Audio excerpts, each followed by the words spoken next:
Ma'am, ano po ang masasabi niyo tungkol sa bahay ng nila Manilin? Anong klaseng bahay po ang napapansin ninyo? Maganda po. Tsaka matibay. Para po kung if ever po mataas yung tubig, medyo safety na po siya. Oo. So ma'am, dati talaga yung bahay nila sira-sira talaga. So na instant pa bahay? No? Instant bahay nila. Maganda po. Salamat po ma'am. Thank you.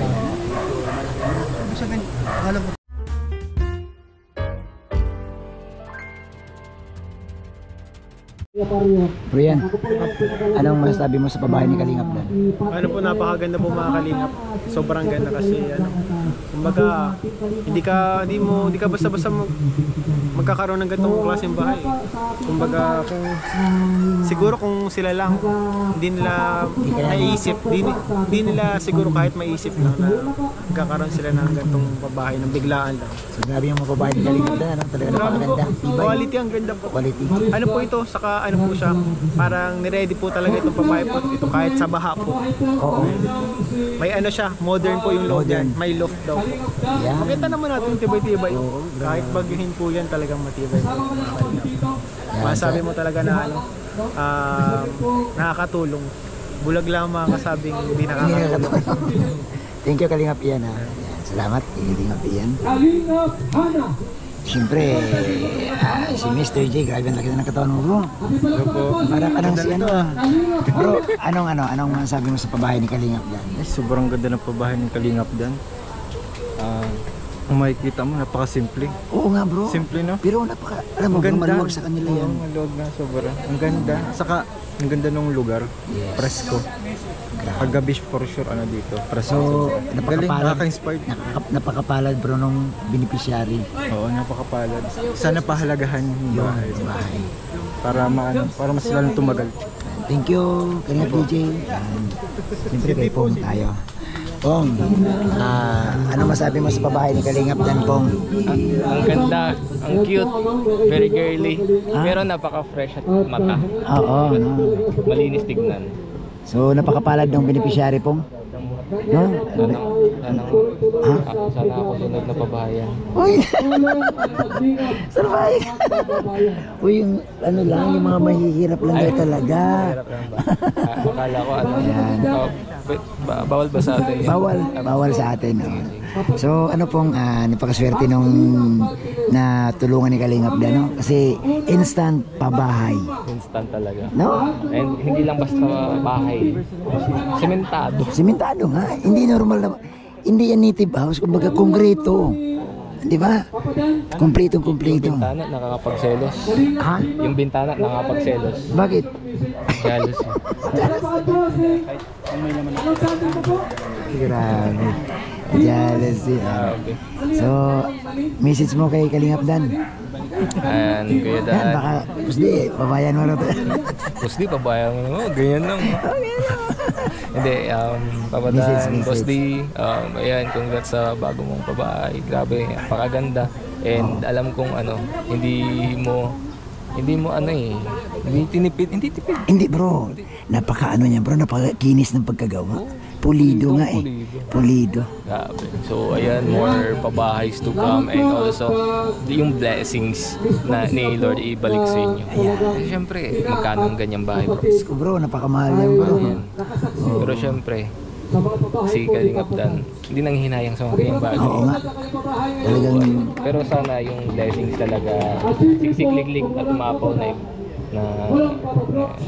balik ibigay kay so, thank you ha. Kalingap Pong. Kalingap Pong, thank you. Kalingap Pongski na ako. Pongski na? Oo, kasi Hindi na Pong TV. Hindi na Pong. Kailan nag-umpisa? Yung araw-araw lang kasi na-hack yung page ko na Pong TV official. Ay no. Hindi yung YouTube channel mo, na? Binago na rin. Kalingap Pongski.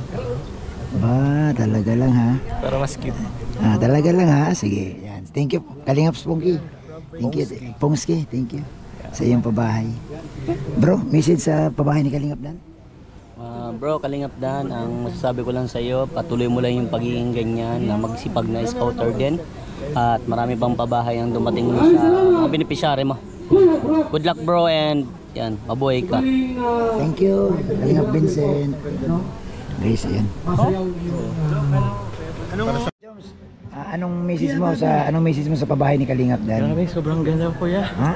Malaki din. Ayan, oh. Grabe, no? Tingal pa ako.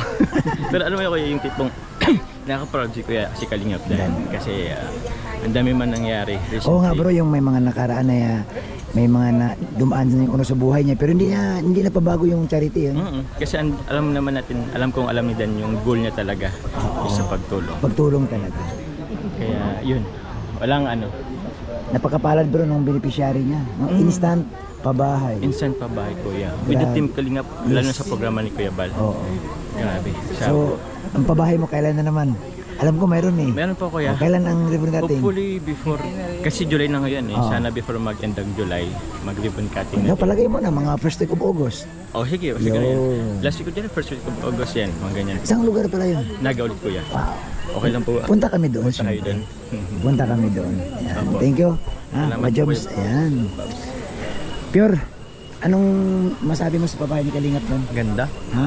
Grabe, panalo na naman si Papa Dan. Congrats ulit kay Boss D. Tsaka bro, panalo din bro ang beneficiary bro. Kaya nga. Instant ba? Ganun naman talaga sa Kalingap. Oo. Sa isang iglap, nagbabago ang lahat dahil sa Kalingap. Ay, ikaw naman, anong masabi mo? Tama po. Ha? Tama po. Silabi niya yun. Anong masasabi mo? Ay, sabi nga po, ganun talaga sa Kalingap. Tama. Pabahay po. Tama. Tama. Hindi po panandalian yung bahay. Panghabang buhay yan. Konkreto. Kasi para sa tumama sa luto. Oo nga. Yun ang sinasabi ko sa inyo lahat. Pag man napabahay ng Team Kalingap, para kayong tumama sa luto. 500,000 to 700. Sana all. Sobrang half a million po Bobby ang halaga niya. Oh. Di, bato. Bato yan. Sobrang nga, nasa 700,000.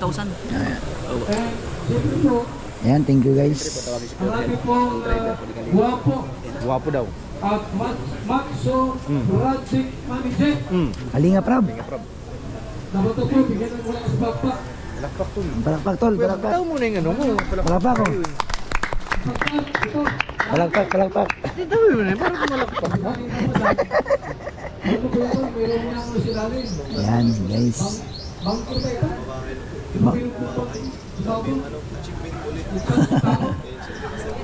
Halagang 900,000 pesos. Ay, grabe na yan. Iba talaga. Maliit yung estimate mo. Maliit. Oh. Siya to, siya. Ay, maliit yung estimate. Maliit. 1 million pala. Maliit kasi siya eh. Ha? Maliit kasi siya. Pero malaki ang baba. Ay, Si Papa Dan sa kanya po. Oo, sabi niya malaki.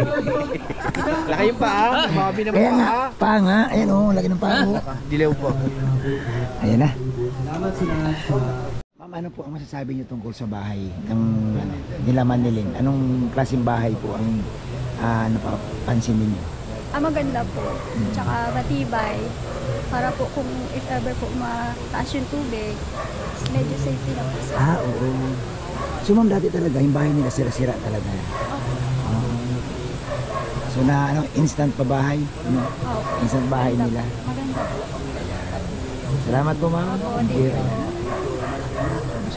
Alam mo. Anong masabi mo sa pabahay ni Kalingap Dan? Yan, sobrang deserve ng palagi naman sinasabi ko sa lahat ng tinutulungan ni Papa Dan na charity. Deserving palagi. No, grabe. Sobrang galing ng mga nag-i-scout, credits din sa mga nag-i-scout. Tapos ito, tignan Instant pa bahay bro. Grabe. Tignan nyo naman Ang kung laki. gaano ka-solid niya, no? Hindi mo basta-basta maano yan. At saka bro, baka ibisitin na. Solid ba to yan? Konkreto lahat yan. Buhos, ay ano talaga yan, semento talaga, semento. Tapos finish pa. Yan. Tapos syempre kay Papa Dan, kahit sa sobrang dami niya pinagdadaanan ng Nakaraan. Hindi niya ba napabayaan daming ang- nagbabash, pero tuloy pa rin siya sa Pagtulong. pagtulong. Ang ano niya talaga is charity Charity. talaga. Actually, sinamahan namin siya last time.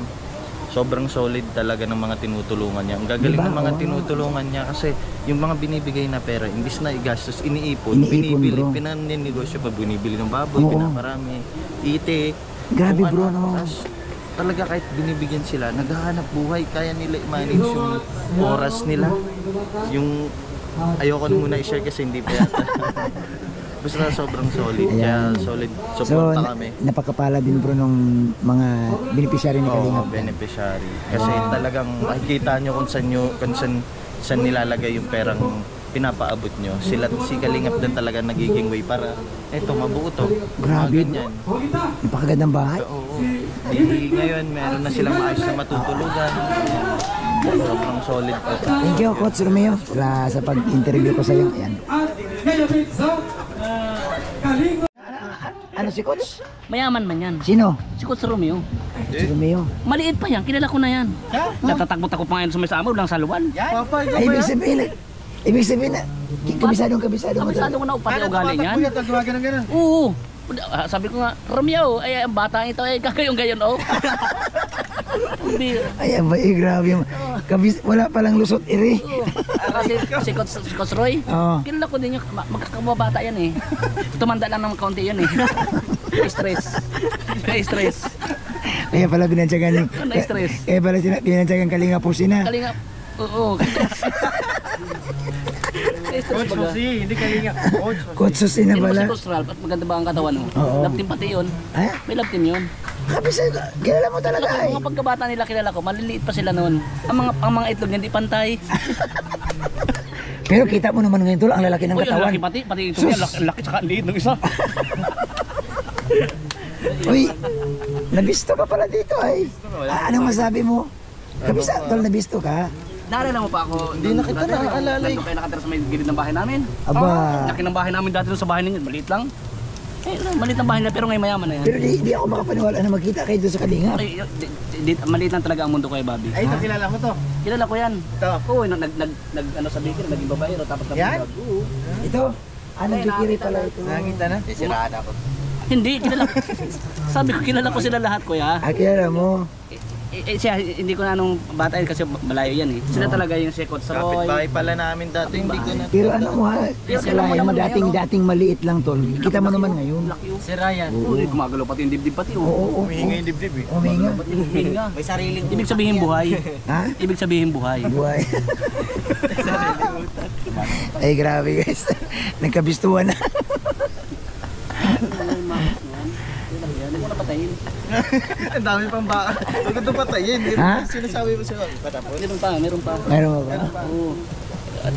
Tapos yung tabi sa asawa niya. Oh. Kasi nung kabataan nito, at matinik Tol, talaga ito. ikaw lang tol, mag-ingat ka tol. At Sabi ko pa yung tabi sa bagong asawa kasal niya. baga yan. Bagong kasal nga, congrats sa kanila, siyempre. Deserve naman nila yun kasi nagmamahalan sila sa bawat. Pero nung kabataan niya, Oo. Ang kabataan niya tol. Talaga. ha? Natakbo, walang salwan. At pagkatapos ng bro, nagpatuli yan ay. Nagpatuli man. Oo. Patuli. Kasi hindi man pala supot. Hindi, ang supot. Ah? Wala mo siya sabing supot, nagpatuli man yan. Pati pa na pagtuli, alam na alam nito. Kasi nga kabataan, kasama-sama ko siya. Nung tinuli yan, oo, nung nagpatuli yan, nandun ako. Ano ka? Oo, nalunok niya yung bayabas. Sobrang sakit. Hinapa ko yan. Alam ba naman to, coach? Okay, alam niyo na. Alam Alam ko ko na. yung mga coach. Tawagin ko din ba yung ibang coach para Di bali na coach kasi I respect to all coach. Cancel siya. Ayan, Baka guys. hawakan ako ni Kuya Jose. Laglag Guys, ako sa ayan, salamat guys. Nandito kami. Oo. Thank you. Ang ilan po yung vlog?